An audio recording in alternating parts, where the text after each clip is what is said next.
છે ને જોતાં જ ખાવાનું મન થઈ જાય એવી. તો આજે આપણે બનાવવાના છીએ ચોકલેટ સ્પોન્જ કેક. તમે કટ કરું છું એના ઉપરથી જોઈ શકો છો કેટલી એકદમ સોફ્ટ અને ફ્લફી એવી આ ચોકલેટ કેક બની છે, જે બાળકોને ખૂબ જ પસંદ આવશે.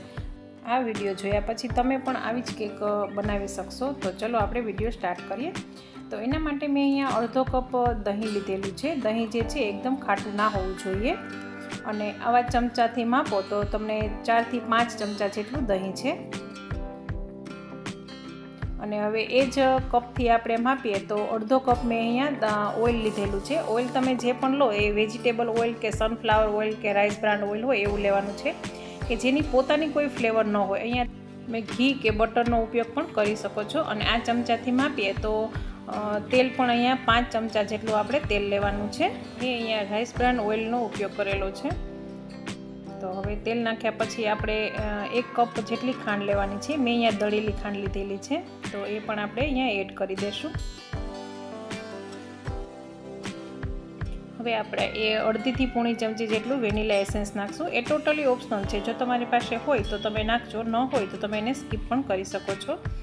અને હવે આપણે આ બધું જે છે એને બરાબર મિક્સ કરવાનું છે. તો અહીં આ જે મિક્સચર છે એને તમે જેટલું ફેટશો એટલી જ તમારી કેક જે છે એ ફ્લફી એકદમ બનશે. તો એને ફેટવું ખૂબ જ જરૂરી છે. આ સ્ટેપ તમે સ્કીપ ન કરતા, એને એકદમ બરાબર ફેટી અને ક્રીમી ટેક્સચર આવે ત્યાં સુધી તમે એને ફેટશો તો તમારી જે કેક છે એકદમ સ્પોન્જી એવી બનશે. હું તમને યાદ કરાવી દઉં, જો તમને મારી મહેનત અને મારા રેસીપીના વિડીયો પસંદ આવતા હોય તો પ્લીઝ એને લાઇક કરજો, તમારા ગ્રુપમાં શેર કરજો અને મારી ચેનલને સબસ્ક્રાઈબ કરવાનું ના ભૂલશો. તો તમે જોઈ શકો છો આપણું જે મિક્સચર છે એકદમ ક્રીમી બની ગયું છે. હવે એના ઉપર આપણે એવો ચાળનો રાખી દઈશું અને આપણા જે ડ્રાય ઇન્ગ્રીડિયન્ટ્સ છે એને બધાને આપણે ચાળવાના છે. તો મેં બધાથી પહેલાં 1.5 કપ જેટલો મેંદુ લીધેલો છે, અને અહીં મેં કોકો પાવડર લીધેલો છે, જે આપણે 3 ચમચી જેટલો કોકો પાવડર લેવાનો છે. અને નાની ચમચી એક આપણે બેકિંગ પાવડર લેવાનો છે, અને એનાથી અડધો આપણે બેકિંગ સોડા લઈશું. અને હવે આ બધું જે છે એને આપણે બરાબર ચાળી લેવાનું છે. અહીંયા ચાળવું ખૂબ જ ઇમ્પોર્ટન્ટ છે. જો તમે ચાળશો તો એ બરાબર મિક્સ થઈ જશે, અને એમાં થોડા ઘણા પણ નાના જે ક્રિસ્ટલ રહેશે એ બધા આપણે આવી રીતે ચમચીથી રિમૂવ કરી દેવાના છે. એટલે આપણું મિક્સચર જે છે એ ખૂબ જ સરસ થઈ જશે. તો તમે જોઈ શકો છો આપણા બધા ડ્રાય ઇન્ગ્રીડિયન્ટ્સ છે એ આપણે ચાળી લીધેલા છે. હવે એને હળવે હાથે આપણે મિક્સ કરી દેવાનું છે, અને આ મિશ્રણને આપણે હળવે હાથે બરાબર મિક્સ કરી લેવાનું છે.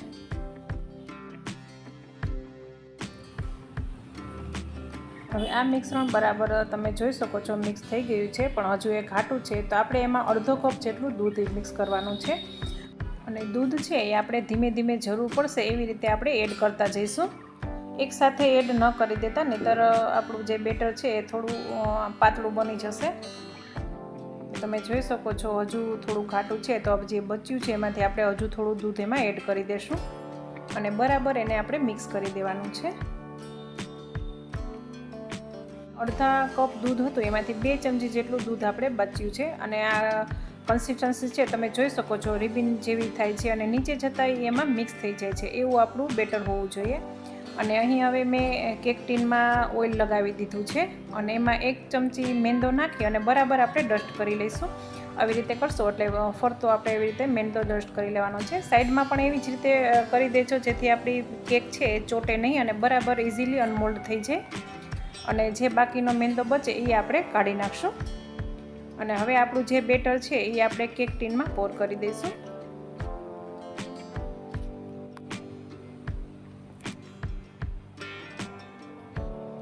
અને પછી આપણે એને આવી રીતે ટેપ કરી દઈશું, જેથી એર બબલ્સ કંઈ પણ હોય એ રિમૂવ થઈ જશે. અને સાઈડમાં મેં એક પેન પણ ગરમ કરવા મૂકી દીધી હતી. આપણે આપણું કેક ટીન છે એમાં મૂકી દઈશું, અને આપણે એને 25 થી 30 મિનિટ સુધી થવા દેવાનું છે. પણ 20 મિનિટ તો એને બિલકુલ ટચ નથી કરવાનું, નહીંતર આપણી જે કેક છે એ બરાબર નહીં થાય. તો હવે 25 મિનિટ થઈ ગઈ છે, અને તમે જોઈ શકો છો આપણી કેક જે છે એ બની ગઈ છે. તો હવે આપણે ગેસ બંધ કરી દઈશું, અને આપણે ઢાંકી અને એમાં જ પાછી એને 10 મિનિટ માટે રહેવા દઈશું. અને 10 મિનિટ પછી તમે આવી રીતે ડીશ ઉપર રાખી અને ટેપ કરશો એટલે ઇઝીલી આપણી જે કેક છે એ અનમોલ્ડ થઈ જશે. તમે જોઈ શકો છો કેટલી સ્પોન્જી આપણી જે કેક છે એ બનીને તૈયાર થઈ ગઈ છે.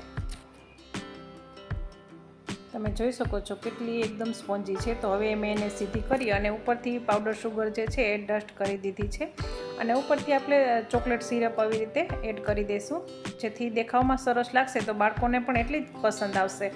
તો તમે જોઈ શકો છો આપણી જે કેક છે એ બનીને તૈયાર થઈ ગઈ છે. સ્પોન્જ કેક દેખાવે પણ એટલી સરસ છે અને ટેસ્ટમાં પણ ખૂબ જ સરસ. અને હવે સિમ્પલ એના ઉપર જે ચોકો બોલ્સ આવે છે એ મેં એમાં રાખી દીધેલા છે. જો તમારી પાસે એ ન હોય તો તમે ચોકલેટ કે એવું પણ રાખી શકો છો અને આમ જ સર્વ કરી શકો છો. બાળકોને એ ખૂબ જ પસંદ આવશે. તો તમે પણ એક વખત જરૂરથી ટ્રાય કરજો. તો ફ્રેન્ડ્સ, આપણી જે ચોકલેટ સ્પોન્જ કેક છે એ બનીને તૈયાર થઈ ગઈ છે. તો હું તમને કટ કરીને પણ બતાવું. તો ફ્રેન્ડ્સ, તમે એક વખત બનાવજો અને તમારા બાળકોને જરૂરથી ખવડાવજો અને તમારા અભિપ્રાયો મને જરૂરથી કહેજો. ચલો હવે મળીએ નેક્સ્ટ વિડીયોમાં. ત્યાં સુધી bye bye, take care, thank you for watching.